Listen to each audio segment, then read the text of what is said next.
Se nos excusa, ¿no? Perfecto. Eso espero. Nada, buenos días, buenas tardes. Hoy estamos otro cautivo del film más.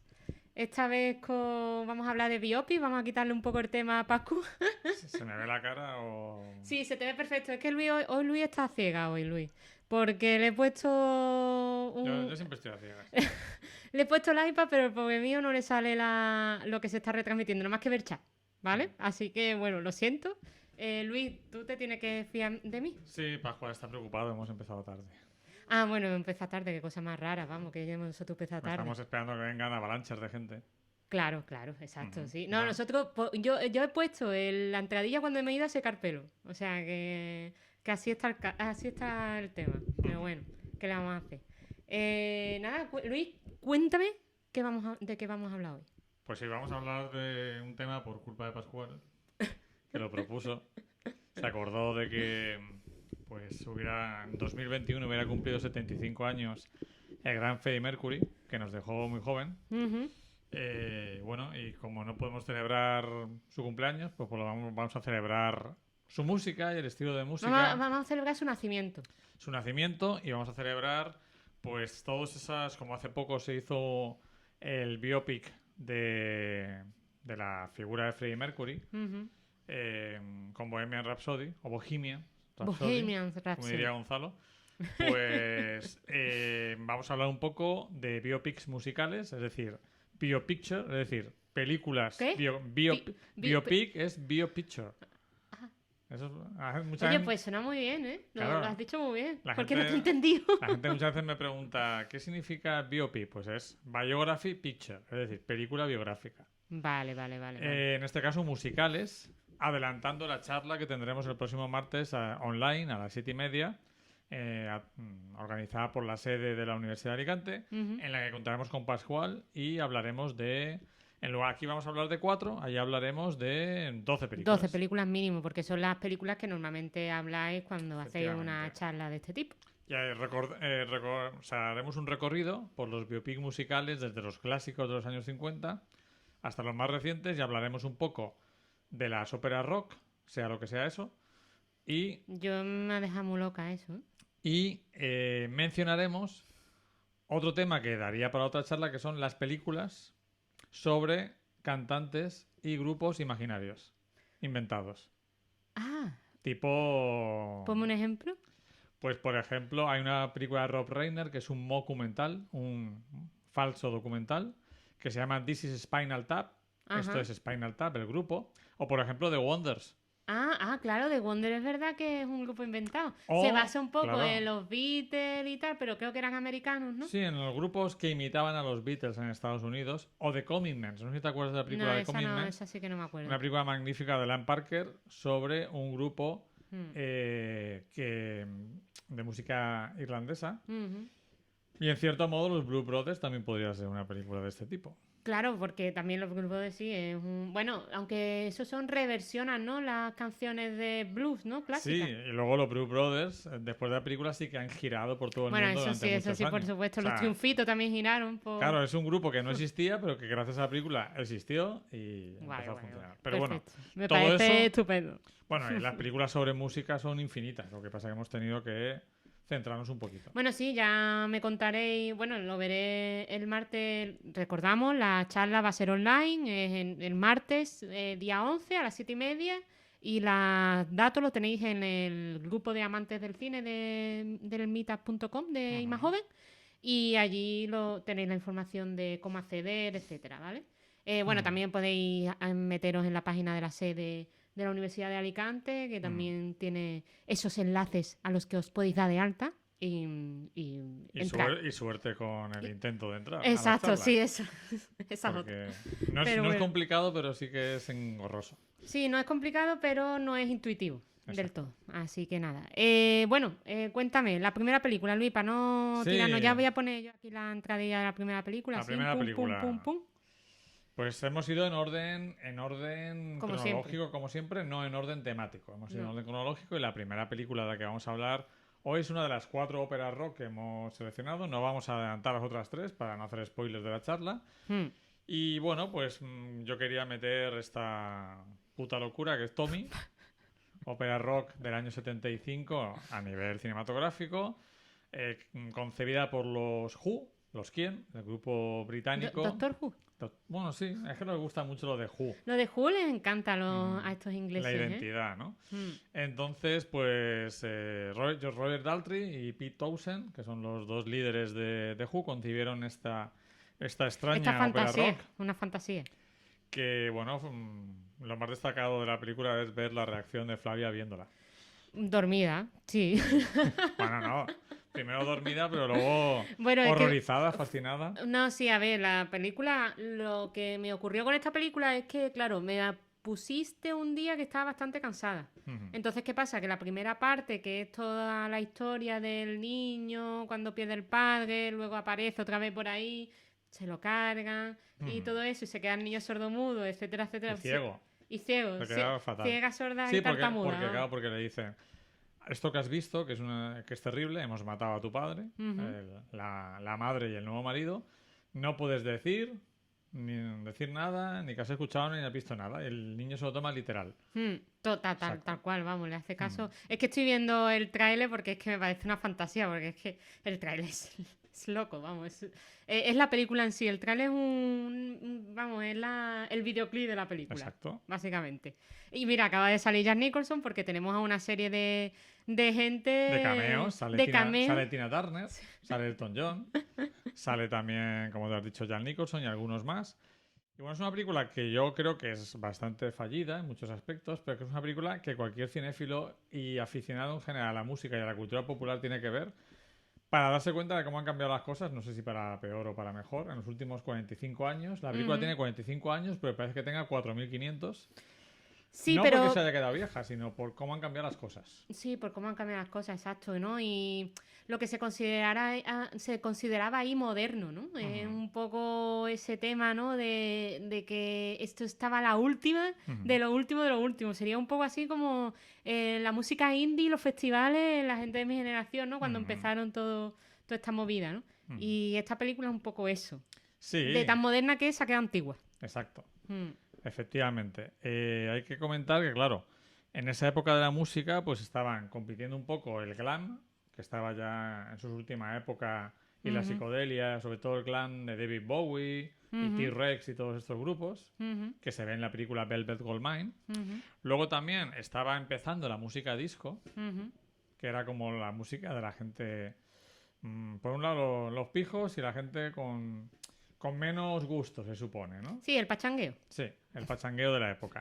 Empezaba el punk, ¿de acuerdo? Y en medio estaban todos estos grandes grupos que eran considerados los grupos buenos para los culturetas. Sí, los lesbian, etcétera, de la escena. Que estaba Pink Floyd, ¿de acuerdo? Sí.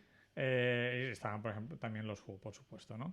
Entonces, esta música pegaba mucho entre una parte de la juventud y era como tú dices, lo que estaba a la moda, era estas óperas rock que consistían en crear unos LPs conceptuales en el cual las canciones no eran independientes, como había ocurrido hasta ese como momento. una ópera, ¿no? Al fin y al cabo, por eso se llaman ópera rock. O sea, una ópera muy exagerada y con música rock, y en el que todas las canciones del disco, desde la primera a la última, van contando y haciendo avanzar una historia, en lugar de pues lo que era habitual hasta ese momento y lo que ha sido después, de canciones más o menos sueltas que no tienen nada que ver una con otra, salvo a lo mejor el estilo. Pero aquí sí que te contaban toda una historia que, como bien dice Pascual, la primera vez que leí la sinopsis de Tommy me parecía que se trataba de una broma.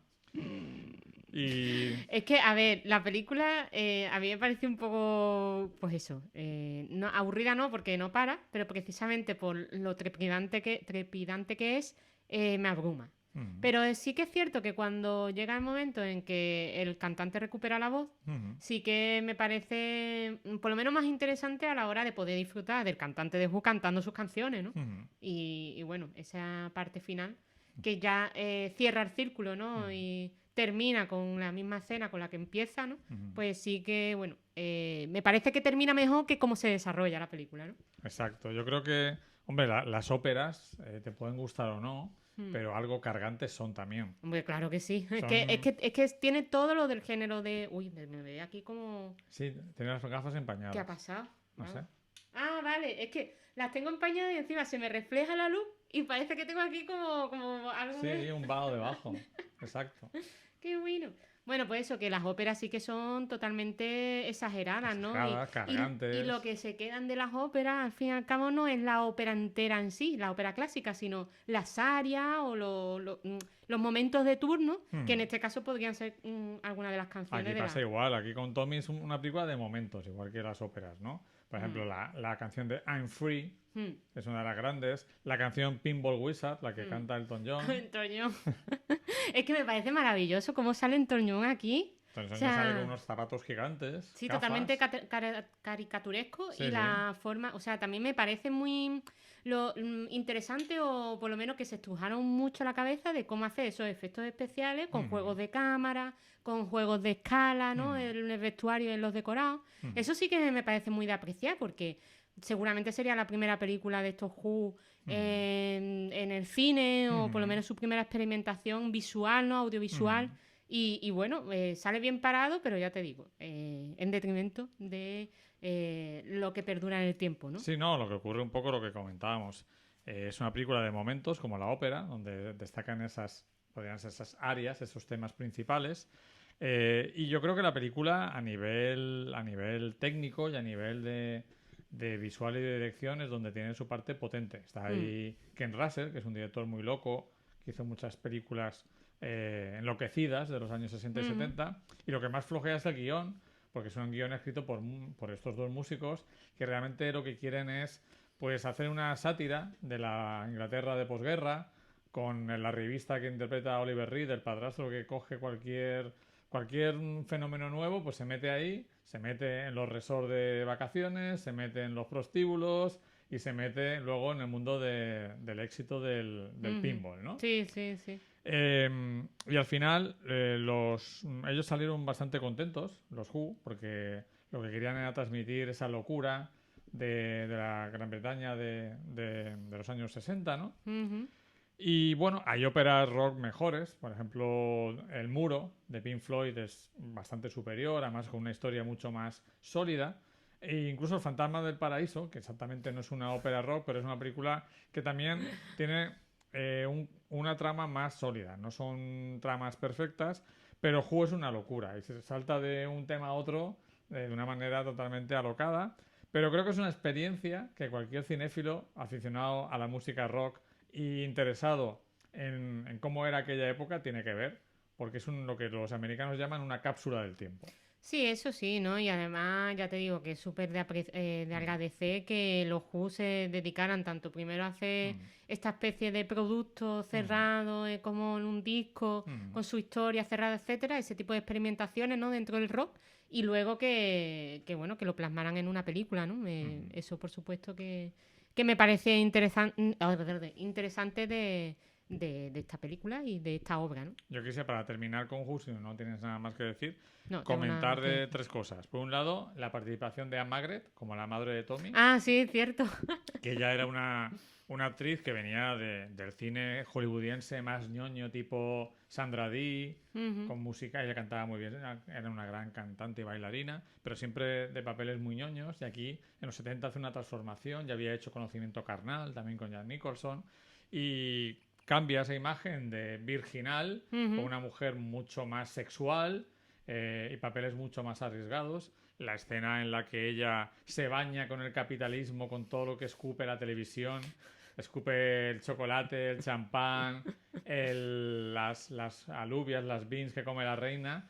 Es una escena magnífica para representar Escatológica, ¿no? Lo siguiente, ah. esa obsesión por el dinero y los bienes materiales de la época, Ujú. porque ella, claro, con el hijo que se ha convertido en campeón del pinball, pues ya es una mujer muy rica y la casa es una fantasía también, ¿no? Mm. Jack Nicholson, que está muy divertido en ese pequeño papel de psiquiatra, aunque demuestra que lo suyo no es cantar.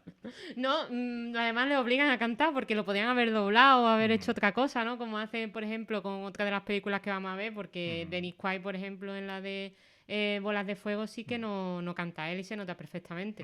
Con Jack Nicholson podía haber hecho eso, porque Sí, es que... pero bueno, Jack Nicholson se apuntaba a un bombardeo. Pero es que desentonaba de una forma increíble, vamos, no sé. Pero bueno, está divertido, Hace está lo que divertido. puede. Y luego, por destacar la importancia de. Porque sí que incluso novelas de la época. Yo no lo he vivido, pero sí que la importancia, sobre todo en el mundo anglosajón, del pinball. Es Sí, decir, sí, que sí. Tommy sale de su ostracismo porque un día se pierde en un desguace y encuentra un pinball. Entonces, como bueno, lo que se dice de que las personas ciegas y demás desarrollan otras habilidades, pues él, con el sonido de las piezas del pinball, de los triunfos, se convierte en el gran campeón del mundo de pinball, lo que le da un montón de dinero y me parece loquísimo que sea campeón de pinball, ¿no? Sí, ¿no? Bueno, a ver, también un juego muy colorido, ¿no? Ujú. Muy fantasioso, ¿no? Que permite un montón de... Muy de la Muy época. de la época, Ujú. etcétera. Entonces me imagino que la decisión no sería casual, vamos, Ujú. porque Que en si no... algunos países se llamaba el juego del millón en lugar del pinball, ¿Así? porque había que llegar a 1 millón de puntos. Ah, vale, vale, vale. Uy, qué Ujú. cosa más curiosa. Ajá. En fin. Bueno, pues si te parece, pasamos a la siguiente película, Pasamos a la siguiente. que es la de The Buddy Holly Story. Es la siguiente que tenemos también de los 70. Ujú. En esta ocasión es del 1978. Yo he de decir que a este actor no lo conocía. No, ¿Al por lo- actor o al músico? A los dos. Bueno, al músico sí que tenía, no sé, a ver, no es que supiera exactamente quién era, alguna canción me Mm. sonaba, pero la mayoría no. Yo creo que Mm. me sonaba una de ellas, ¿no, Luis? Que no me acuerdo Sí, bien. pues sería la de Peggy Sue, Sí, la de seguramente. Peggy Sue, Que me además hay una imagino. película Sí, sí, sí. con Kathleen Turner. Pero sí que es verdad que ni el actor ni la historia en sí, o sea, conocía el trágico final Mm. aquel, ¿no? Que me contaste, Ujú. del que habla, ¿no? La Sí, canción de luego lo American comentamos, sí. Pie y todo esto. Sí conocía al de la lambada, porque A la también... bamba. Ay, la lambada, digo yo, la bamba. No, para la... Sí, la bamba. A la bamba. Que hicieron otra película que sí que vi en el Canal Plus en una de las reposiciones, que creo que era Que La podría Bamba. estar aquí perfectamente, la También bamba. podría estar perfectamente aquí. De hecho, de los 80 creo que no hemos metido. Sí, hemos Sí. metido una que era el 89. Mm. Y bueno, es apasionante un poco lo que pasó ese día, ¿no? Un Sí. cúmulo de casualidad y tal. Aquí lo narran de una forma muy emotiva y de una forma también muy tierna, ¿no? A la hora de... No se queda con los cabrosos de la situación, sino que te lo plantea como una especie de homenaje, ¿no? Sí, vamos a poner un poco en antecedentes de ese día que estás comentando. Ujú. Eh, llegó un momento en que los músicos de rock y de soul y de blues viajaban juntos haciendo giras, tanto blancos como negros, que fue el primer momento de integración prácticamente de las dos culturas, ¿no? Y entonces el Buddy Holly, pues que venía de un pequeño pueblo de Texas, de la Texas profunda, de la Texas del oeste, que es la más profunda de todas. Y bueno, he leído un poco sobre eso. Su familia era muy aficionada a la Ujú. música country, al blues y demás. Y entonces él empezó con sus amigos, con su familia, pues a tocar temas musicales. Ujú. Y en esas giras, pues en uno de esos días, tanto pues el gran Richie Valens, que era el de la bamba, que tenía 17 años en ese momento, Fíjate. Buddy Holly, que tenía 23 o 24, 23, no, o menos, más ¿no? o No menos, sí, tenía por ahí así. estaba. Y otro músico, pues no pudieron viajar por el autobús, se les estropeó. Contrataron un avión para poder tocar al día siguiente en otro pueblo y además les pilló una tormenta de nieve brutal y al final ese avión se estrelló, murieron ellos tres y el piloto y tiempo después el gran Don McLean hizo la canción American Pie donde dice el día que la música murió. The day the music dies. Efectivamente, era mejor que Flavia cantara que aquello. Y entonces, pues esa canción se ha hecho tan popular. Hay mucha gente que no sabe de qué habla, pero la Fíjate, conoce. yo no sabía y la cantaba y ya Ujú. me la explicaste tú un día. Y habla un poco de, pues, bueno, de un momento en que esos jóvenes que estaban cambiando la música, pues murieron. Había muchos otros que sí que Ujú. afortunadamente siguieron con sus carreras. Pero la película, a mí me gusta mucho, como has dicho, ese final que en parte por falta de medios, del que luego Hombre, hablaremos, y en por parte por supuesto. decisión artística, En lugar de poner el accidente que sí que aparece mucho en La Bamba, incluso, Uy, La Bamba. incluso Richie Valens sueña que se va Sí. a tener un accidente aéreo. Mucho Aquí más escabroso. se queda con un letrerito y hace una especie de medley, de mezcla, de popurrí de canciones de Buddy Holly en su último concierto. Sí, Te exacto. dicen que murió, pero no le importa la muerte, sino la vida, lo que hizo en vida Buddy Holly. A mí eso me parece, ya bien sea por decisión artística pura o porque no tienen un duro para hacerlo del accidente, pero el caso es que les queda muy bien y es de lo mejor de la película. Ya en la película me sorprende lo interesante no, el mundo que se crea con tan poco dinero, con esos recursos de decorado, de cámara, ¿no? De movimiento de cámara incluso, porque el principio de la película es casi un plano secuencia de cómo empiezan a tocar en la pista de skate roll, ¿no? De roll, sí, no, de rolling skate. de rolling skate, ahí patinaje. empieza de patinaje, ¿no? Y la larga bastante, ¿no? Porque no es una simple presentación, sino que es como una puesta en escena del momento, del contexto, del pueblo, del rock, ¿no? Cómo funcionaban los éxitos de rock en ese momento, etcétera.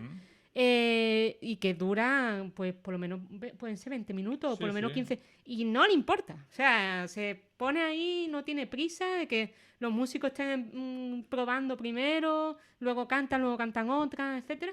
Y es muy interesante en el momento en el que la gente empieza a escuchar la música por la radio y en determinado momento no sé quién viene, si era una policía o alguien, le dice que quite esa música, que la corte, que es música del diablo, ¿no? O sea, eso que es algo que también hemos visto también en Gran Bola de Fuego, pero que aquí lo representa muy bien, ¿no? Con esa gente que estaba dentro del skate roll, del rolling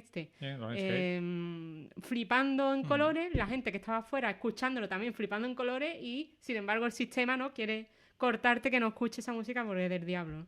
Está muy bien. Sí, no, es interesante, estuve leyendo un poco el hecho de que los productores de la película eran productores habitualmente de películas de terror de serie B y serie Z y tenían mucha experiencia en hacer mucho con poco dinero, ¿de acuerdo? Vale. ¿Y cómo viene esta película? Ellos siempre habían hecho películas muy rentables de serie B, de slasher, de perseguir a jovencitas y destriparlas, o sea, sabía, ¿no? Ya cómo funcionaba el tema, ¿no? De ganar dinero con pocos recursos, ¿no? Está bien. Y yendo al estreno de una de sus películas, pusieron la radio y se celebraba un aniversario de la muerte de Buddy Holly.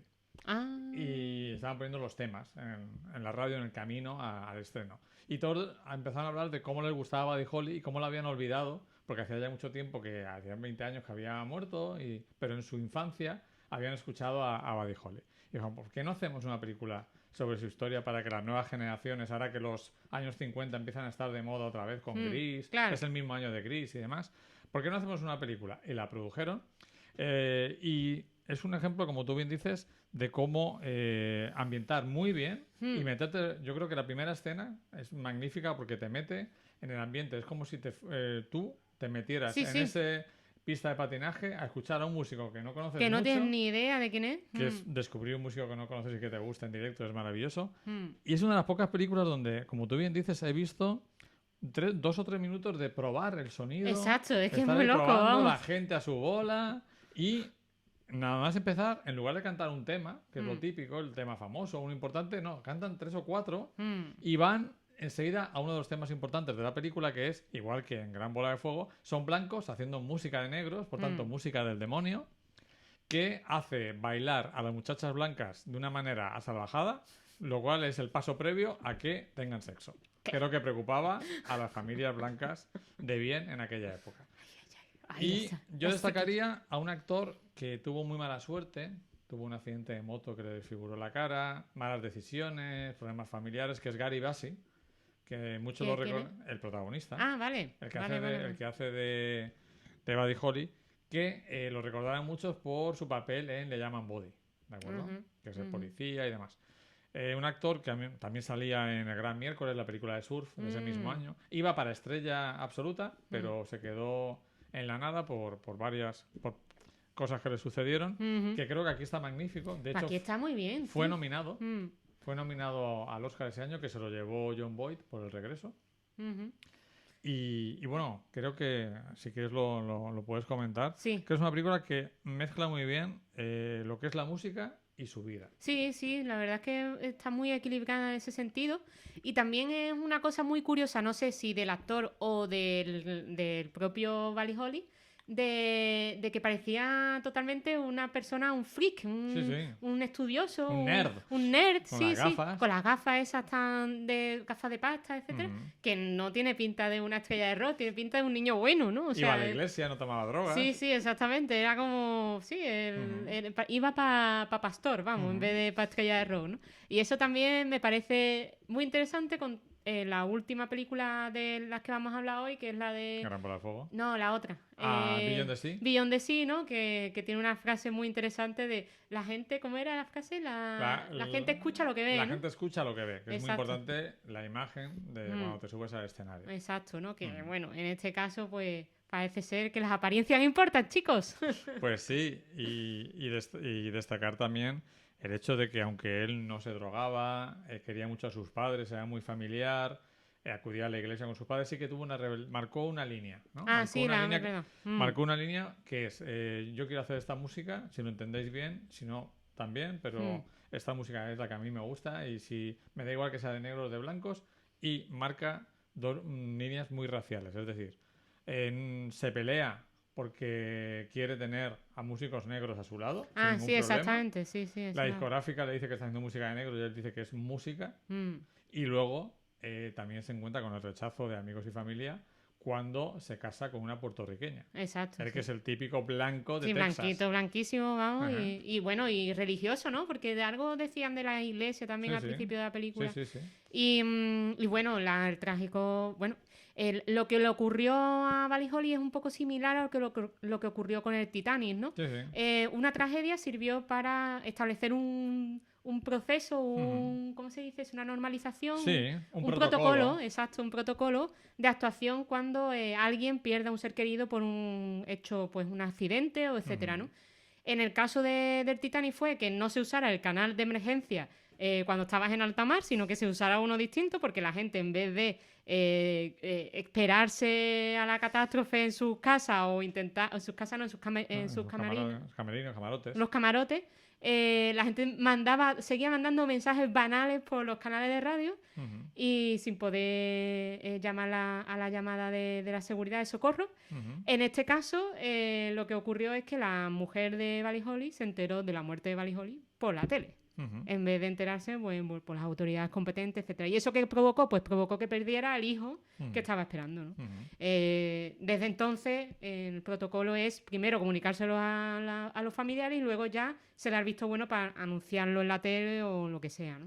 Y eso me parece también muy importante porque parece ser que el ser humano no tenemos empatía ninguna y preferimos la noticia antes que los sentimientos, ¿no? Y bueno, fijarse lo importante que fue ese día en la historia de los Estados Unidos para la cultura estadounidense, la muerte de este hombre con Vanelli, ay, nunca me acuerdo. Con Richie Valens. Y el otro no me acuerdo. Big no sé qué. Big Bopper, el que canta. Big Mouth o algo así. Big Mouth o algo así se llama, sí. Y bueno, es efectivamente, en la cultura norteamericana es como un día donde se perdió a 3 talentos porque eran muy jóvenes y a saber todo lo que hubieran podido hacer durante los años siguientes. Y por otro lado, pues sí que esa historia de la mujer que has comentado que cambió un poco el protocolo porque fue también un drama muy importante que hubo también bastante gente que acusó a los medios de insensibilidad por la forma en que ella se enteró, que le provocó tal disgusto que perdió al hijo que esperaba, ¿no? Sí, nos está diciendo que era de Big Bopper. Big Bopper. Sí, y nada, que sí, al final a ver si canta Luis, a ver si canta. Bueno, de vez en cuando canta, también lo puedo decir. Bueno, luego cantaré. Eso es cuando te enganchas a cantar.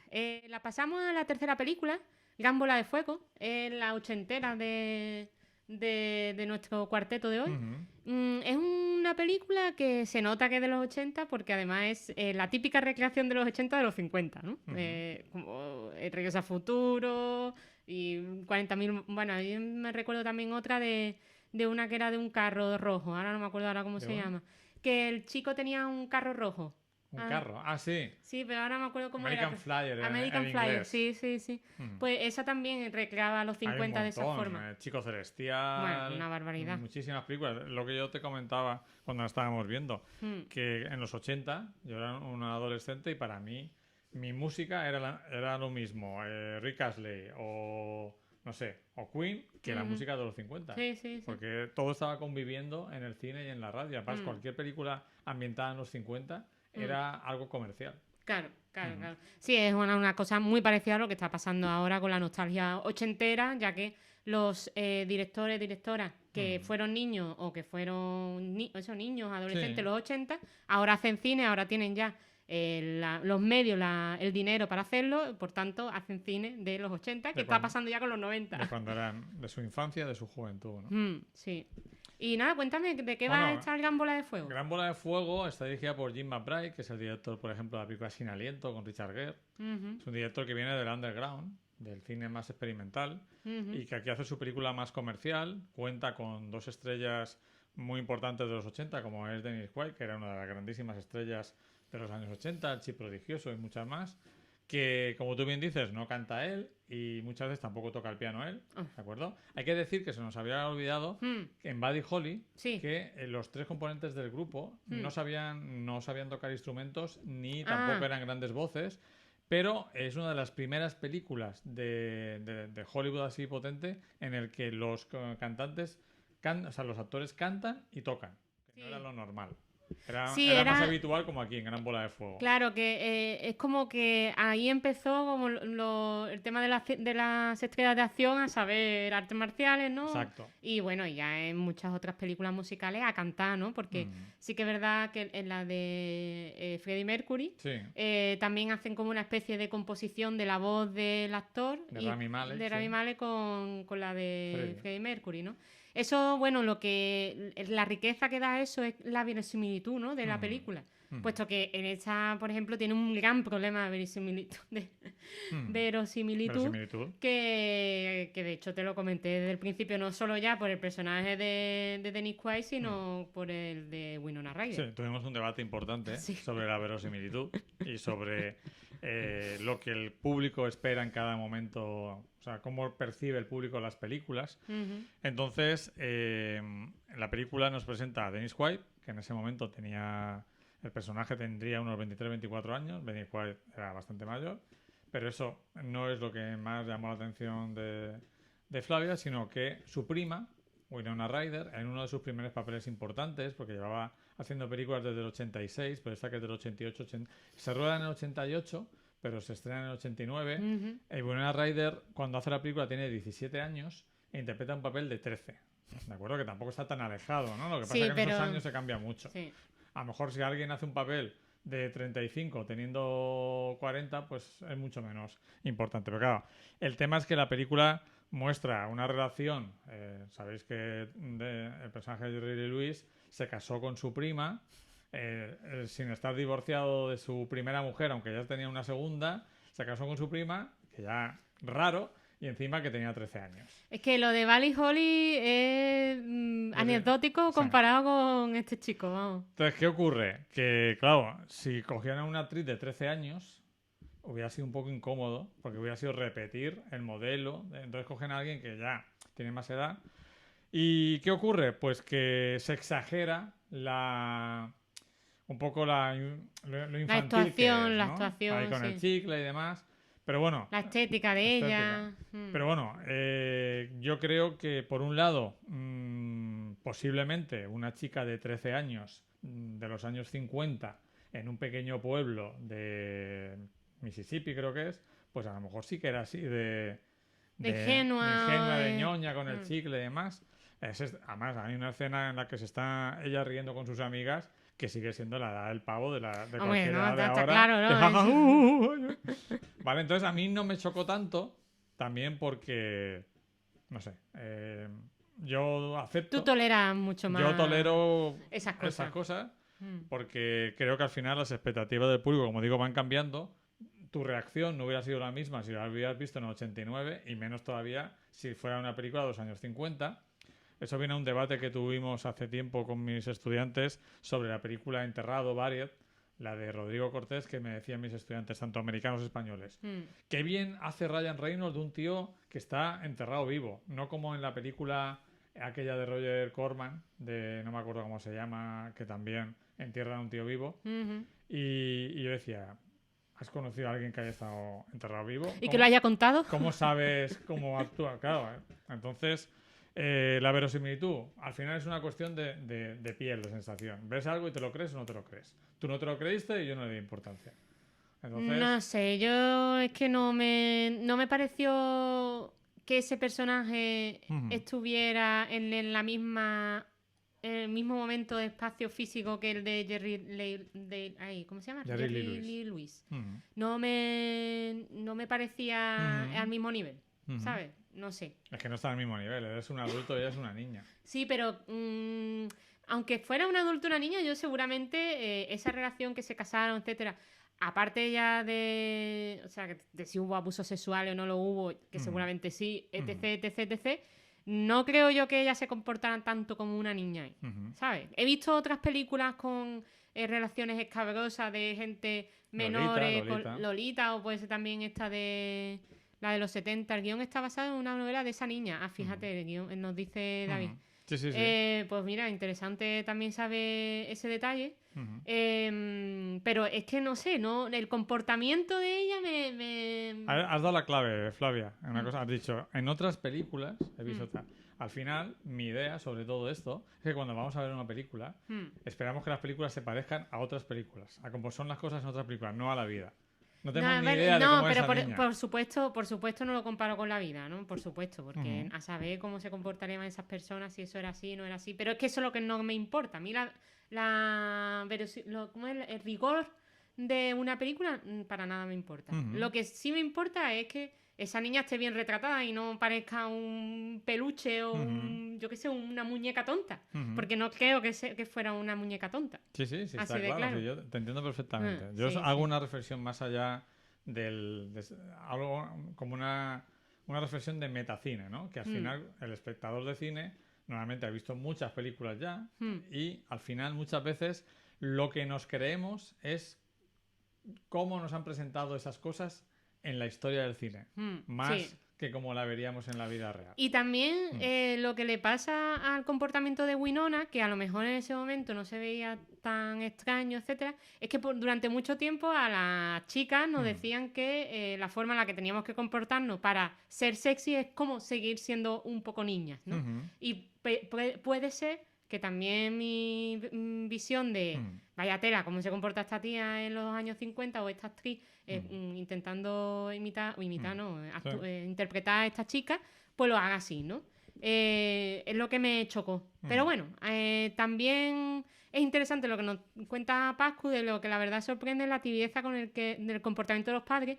Y ahí te tengo que decir, a mí no me sorprende nada, porque precisamente que esté controlado el personaje de Dennis Quaid, porque nunca me acuerdo, Jerry Lee Lewis, que es muy complicado. Jerry Lee Lewis. De hecho, al principio se llamaba Jerry Lewis, o sea, artísticamente, pero ya estaba Jerry Lewis, el cómico. Claro, ¿no? claro, exacto. Y no quedaba muy bien que un tío, una estrella de rock se llamara como el tontito de las películas. Sí, exacto, ¿no? Lo dice, yo cojo la escopeta y le faltan piernas para correr. Claro, pero es que el tema es que es la doble moral. Es que existe esa doble moral del dinero y las apariencias.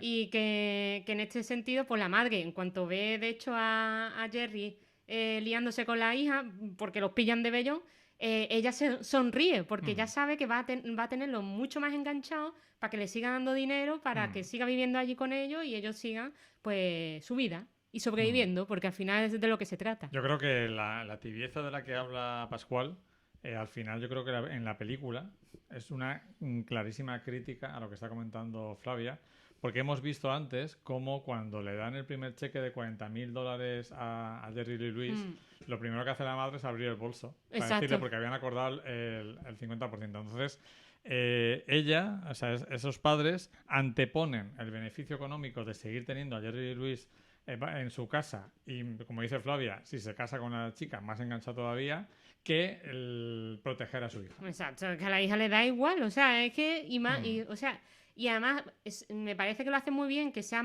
la madre quien precisamente tenga ese tema de complicidad con Jerry, porque no hay una sonoridad de que hay que ver que están abusando de mi hija un tío que es mucho más... Bueno, no mucho más mayor. En ese momento tampoco... Se llevaban 9 años. Lo que pasa es que no cumple las reglas establecidas para que una relación más o menos no parezca que está saltando las cunas, ¿no? Tanto por una dirección como por otra. Sí, la regla es que la persona mayor de la relación tiene que dividirse su edad por la mitad y sumar 7 y ser el mínimo de edad de la persona menor. Exacto. Es decir, si el hombre, vamos a poner una interesante, una mujer tiene 50 años, exacto, tiene que salir como máximo con un hombre que tenga 32. Correcto. O sea, para que no se vea tanto generacionalmente. Que veas que he elegido al mayor la mujer. Sí, ya ves tú, pero que también es una cosa que últimamente he estado viendo bastante. Sí. Bueno, Macron con su mujer, Hugh Jackman con su mujer, hay bastante hay ejemplos. famosos, sí. Muy interesante lo que comenta Pascual. Dice, también llama la atención que este tema de las altacunas está tratado con cierto tono de comedia en la película. Bueno, por supuesto, vamos. Y la pregunta que yo me haría es, ¿el público que la vio en el 89 le sorprendió ese tono? Seguramente no.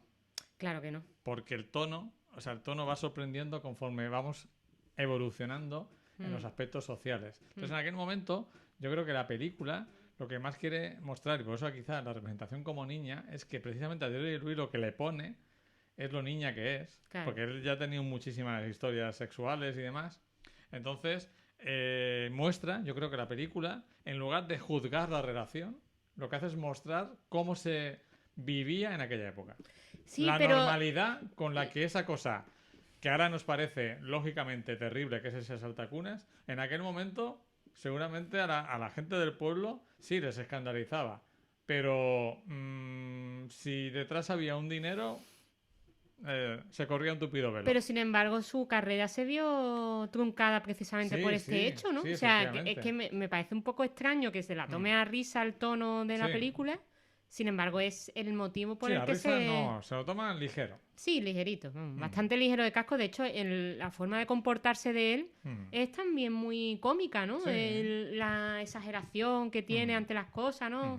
Que no solamente fue en el escenario, sino en la vida, vamos, ¿no? Es que si se ven escenas tanto de Jerry Lewis en el escenario como fuera del escenario, que hay imágenes documentales, es que era así. ¿eh? O sea, era todo cachondeo, caras, histriónico, era un Jack Nicholson de la vida. Bueno, Pascu está comentando cosas ya más allá del bueno, interés cinematográfico, pero bueno. Como nosotros, tampoco lo podemos juzgar, porque nosotros también hemos hablado de cosas no cinematográficas.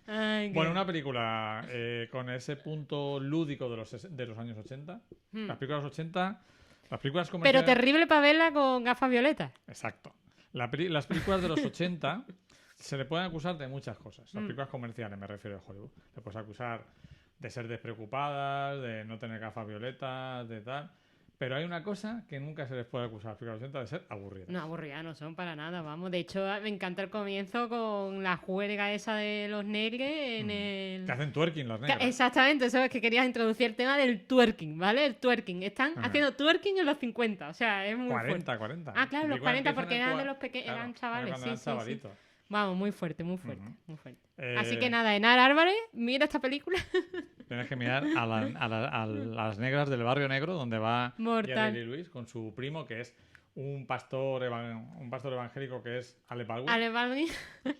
Por ejemplo, hay una cosa que hay que tener en cuenta. Hay una escena. Sí. Hay que conocer un poco las culturas del país de origen de la película para juzgar si es exagerado o no.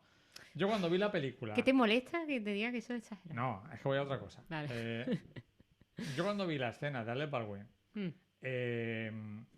predicando encima del capó de un coche, dije, ¿esto qué es?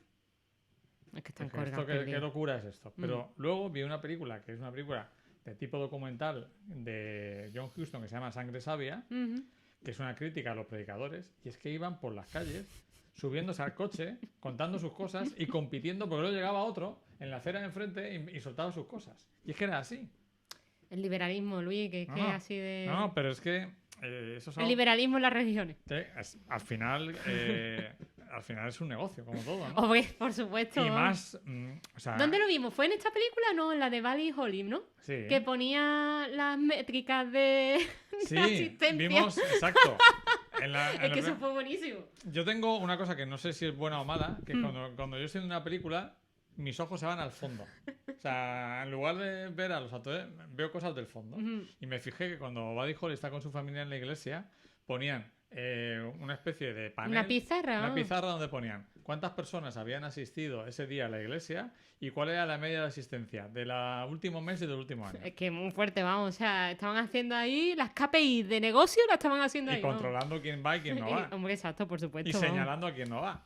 Además, Muy en loco. cuántas películas vemos que alguien le dice, el reverendo le dice a alguien del pueblo: hace tiempo que no pasas por la iglesia. ¿No suena esa frase en un montón de películas? Sí, es como la de tómate unas vacaciones que estás muy nerviosito. Sí. De los policías. Exacto. Vamos, es mítica frase de peli americana. Y a mí me recordó ese ambiente de Buddy Holly a la película de Footloose.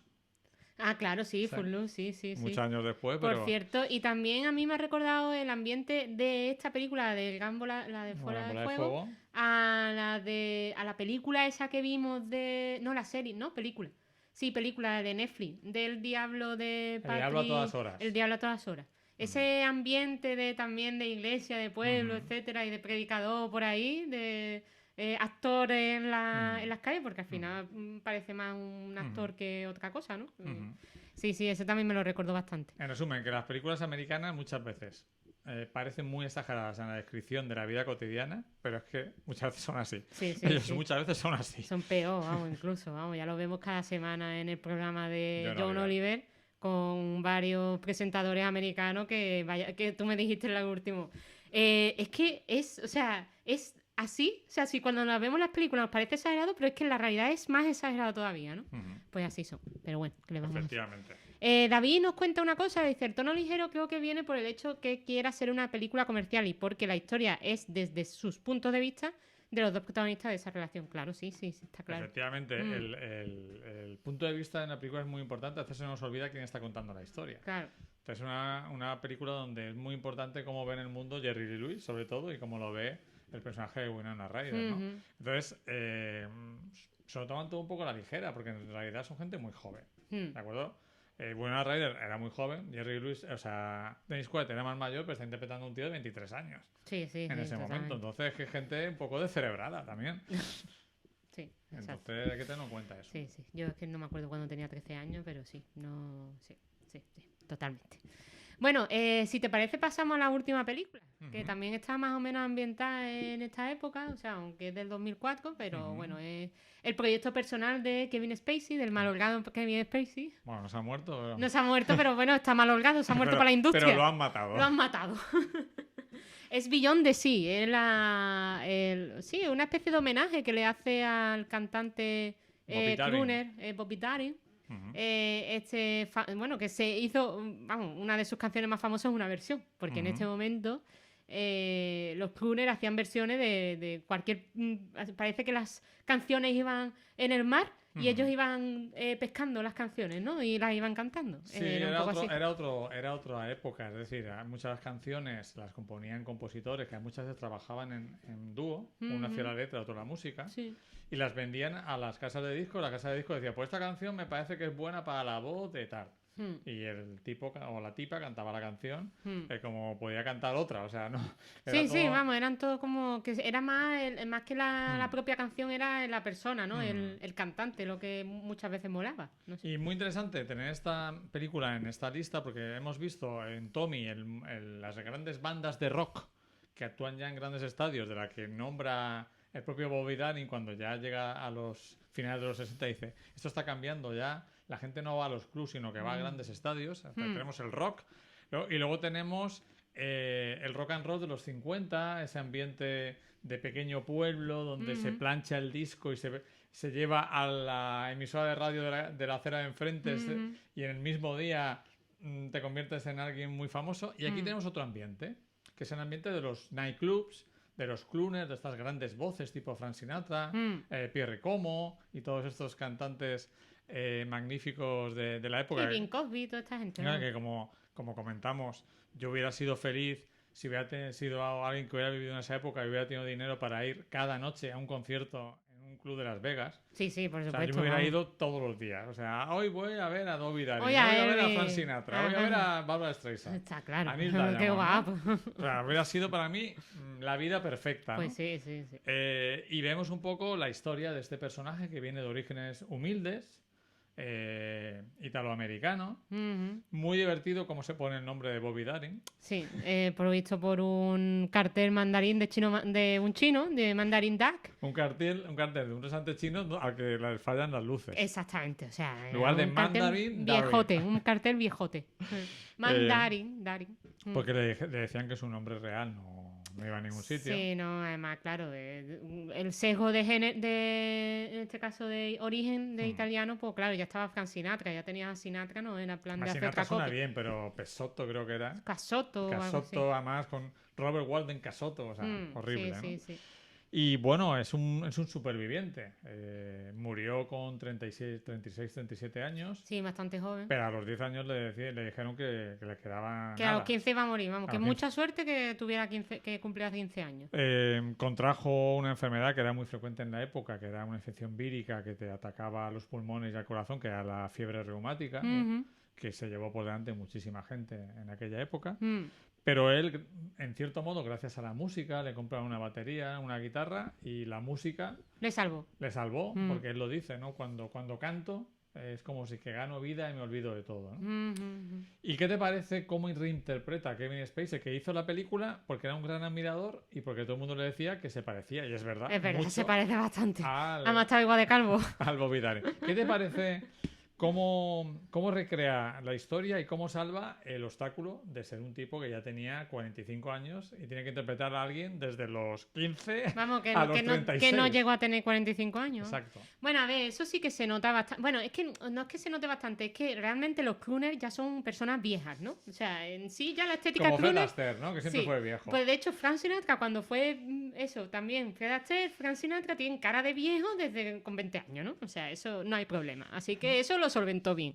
De hecho, encima era calvete y se ponía peluquín. Kevin Spacey también lo necesita, o sea que bien. O sea, eso no hay problema. En esta película, yo creo que el gran problema que hay es a mitad de metraje. Sí. O sea, empieza, creo que trepidantemente. De hecho, Empieza es arriba. una pasada. Empieza arriba. Empieza arriba y no para de subir hasta que conoce a Sandra Dee. Que Sandra Dee bajona siempre. Sandra Dee no me cae muy bien. Y Kate Bosco también un poco bajona, vamos. O sea, es que está muy bien elegida. No por nada. Y luego, cuando ya empieza a distanciarse un poco de Sandra Dee, que bueno, que ya luego supimos que sí, que seguía enamorada de él y toda esa historia, pero bueno, los 60, 70 es lo que tiene, hay distanciamiento social, hay distanciamiento amoroso, etc. Político. Y político, y entonces en esa parte de la película empieza ahí un poco más interesante. No termina de arrancar del todo, y el final, sin embargo, es como un final que tiene varios finales, ¿no? A mí, para mí, el verdadero final es cuando está en Las Vegas, cuando vuelve a Las Vegas, y por una revelación que tiene en determinado momento después de su segunda operación, creo que se da cuenta que realmente lo que tiene que hacer es seguir cantando lo que es él, o sea, de cómo es él. Sobre todo con el aspecto. Con la un estética. aspecto de crooner elegante. Exacto. Aunque luego les cante la canción pacifista, pero en lugar de cantarla calvo con el bigote y con una guitarrica que da pena de ver, Que da pena. se vuelve a poner guapo, se pone Exacto. su peluquín, se afeítate el bigote, Afeítate, Bobby Kevin, Darin, afeítate. y pone un pedazo de coro gospel. Gospel, sí. O sea, que al final sí que están las intenciones que él quería, también no que fuera recordado, pero sí como parte de su vida.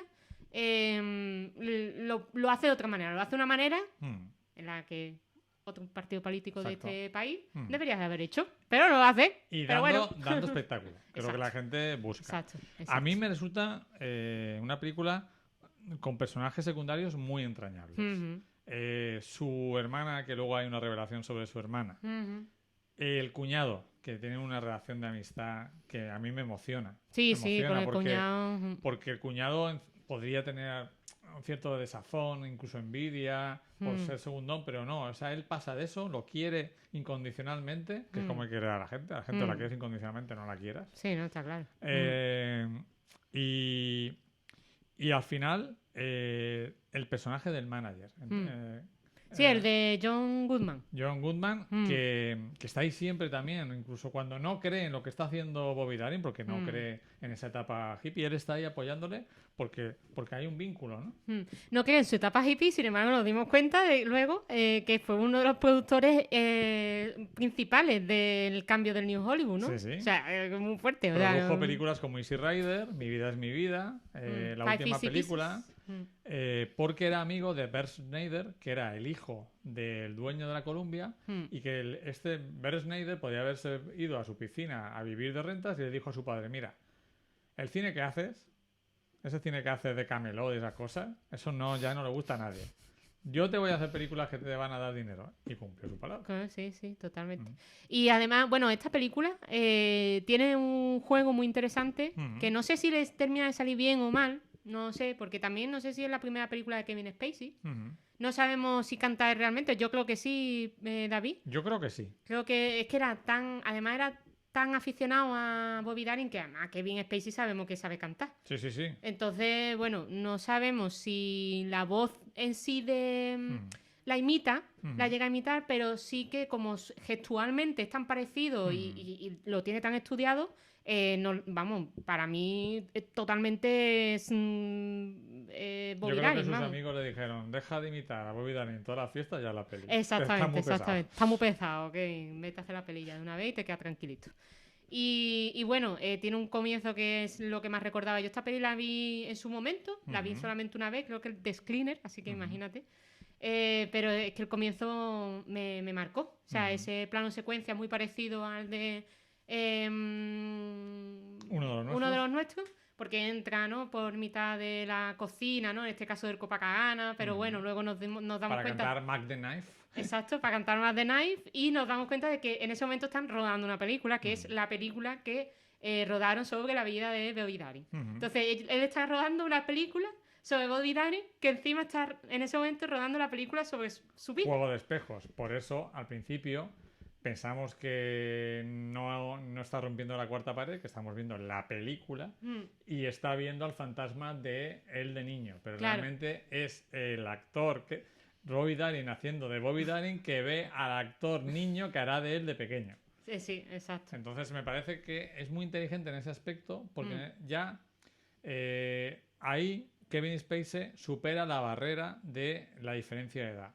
Porque ya todo es un juego de espejos, una simulación en el que no sabes muy bien si estás viendo la película sobre Bobby Darin, que hizo Bobby Darin, o la película de Bobby Darin que está haciendo Kevin Spacey. Sí, además desde el principio también te cuenta lo de que dicen que eres muy demasiado viejo para interpretarte a ti mismo. Y dice, pero a ver, si soy yo mismo. Y dice, sí, pero eres demasiado viejo para interpretarte a ti mismo cuando tenías 20 años, ¿no? Yo siempre he sido viejo, dice. Sí, porque además se tuvo que poner peluquín desde el primer momento. Y siempre, llevo toda la vida muriéndome. Exacto, exacto. O sea que, en fin. Bueno, Kevin Spacey en estado puro. Exacto, es una película que muy disfrutable. Yo por cierto, creo que Kevin Spacey la montó el otro día en un juicio. Ajá. ¿Qué ha pasado? Cuéntame las últimas novedades de Kevin Spacey. Vamos parece allá. que están cayendo todas las demandas, que ninguna demanda está prosperando. No sabemos, o sea, la gente no... Pero porque está untando los Kevin demandantes Spacey, no se presentan. No sabemos si es porque está untando o porque realmente no tienen base. ¿O porque no la han untado del otro lado? Exacto, también. Entonces, en el último juicio que fue hace poco, cuando le tocó declarar, la declaración la hizo cantando y bailando. Claro, Bobby Darin. Sí. No sé si imitando a Bobby Darin. ¿Tú te imaginas que tiene que haber... Pero eso tiene que... Porque...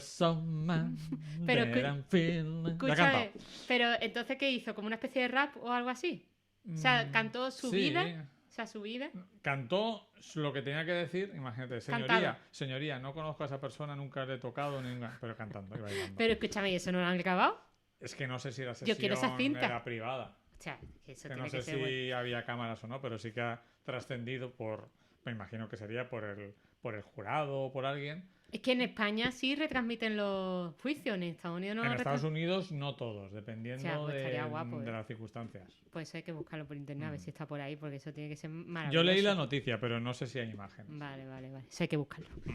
Y bueno, nada, ¿qué más? ¿Podemos comentar algo más de esta película? Porque yo creo que poco más. Nada, que a mí también me gusta mucho cómo cuenta la la carrera cinematográfica. Ujú. El tema, por ejemplo, de Beyond the Sea es Ujú. muy bonito, refleja muy bien lo que tenía que ser un rodaje de estadounidenses en la Europa de los años Sí. 60, de los años Ujú. 50-60, Sí, cuando se van a Toscana, que es donde conoce a Sandra a Dee. Sandra Dee. Ujú.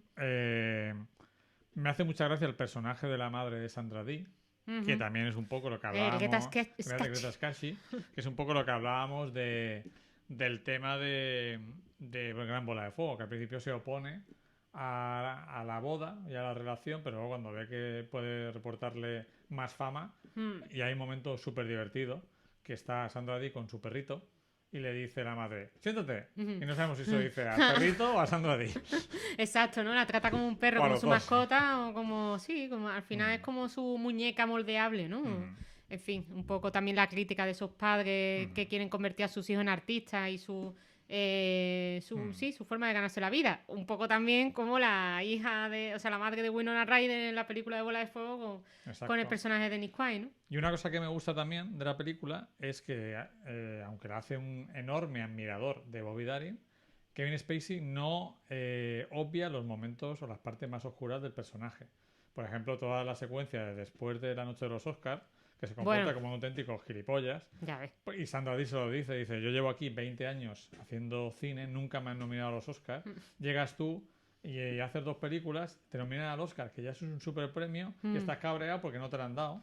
Cuando se lo han dado a Melvin Douglas, que es un actorazo desde mm. los años 30, que lleva 50 años esperando que le den el Y Oscar. que se va a morir. Y encima. tú, es cuando dice, pues yo también me estoy Y yo muriendo. también estoy muriendo, llevo 20 años muriéndome. Y aparece como un auténtico boca chancla Sí, total, estúpido. para echarlo, Y eso vamos. me gusta que alguien diga, bueno, pues yo admiro muchísimo, no sé, a Bruce Springsteen. Yo voy a hacer una pica sobre Bruce Springsteen, pero no quito las partes chungas que ahora se está haciendo mucho. Ujú. No, hombre, Y se sí. hizo en Freddie Mercury, Bueno, sí. que se sí. quitó toda la parte homosexual y tal. Que no es que sea parte chunga, pero sí que no. la parte escabrosa, ¿no? De su vida. Exacto. ¿Eh? Pues como que molestaba recordar pues que era abiertamente gay y que era muy importante en su vida su sexualidad, que era un tipo Bueno, a muy ver, que activo sexualmente y que de hecho tuvo sida, ¿no? desgraciadamente Pobre mío. murió por el SIDA, ¿no? Mm. Entonces, Sí, bueno, no, eso es cierto, esa parte. También es cierto, bueno, el tema de las drogas, ¿no? Que no, tú me lo tuviste que recordar un poco, porque yo no me acordaba muy bien. Eh, mm, que, bueno, sí, como estaba enfermo, pues tenía que tomar pastillas, pero no recalca demasiado esa no, parte.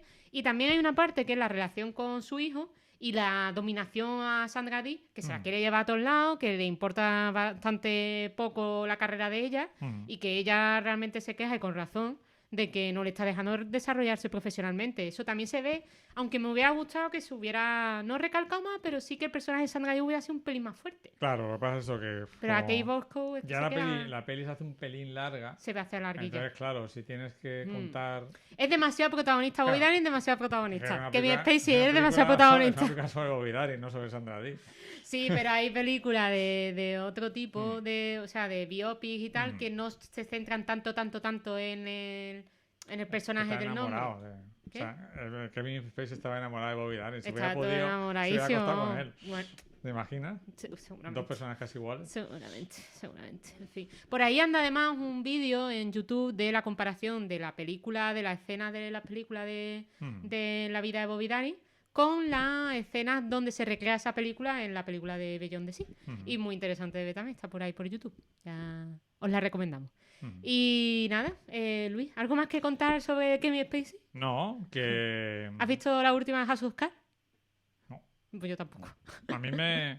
Hombre, habrá que ver qué ha pasado realmente con todas esas cosas de su vida.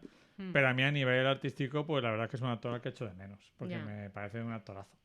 Sí, a ver qué ocurre con todo esto, también hacia dónde va ese tema, pero vamos, ha sido totalmente crucificado por Hollywood y un poco, no sé si le ha pasado como al personaje de la serie que estamos viendo ahora en Apple, la de The Morning Show, El Morning Show. si se ha esmerado en que volver al cine o no volver al cine.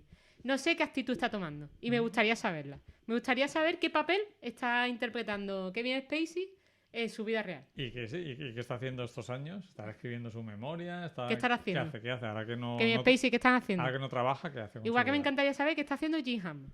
¿Qué está haciendo Jim Hammond? Escribir. Eso sí, me dijiste que estaba escribiendo, pero Jim Hammond ¿qué pasa, Jim Hammond? ha publicado ya 4 o 5 novelas. Exacto. ¿Y Jack Nicholson?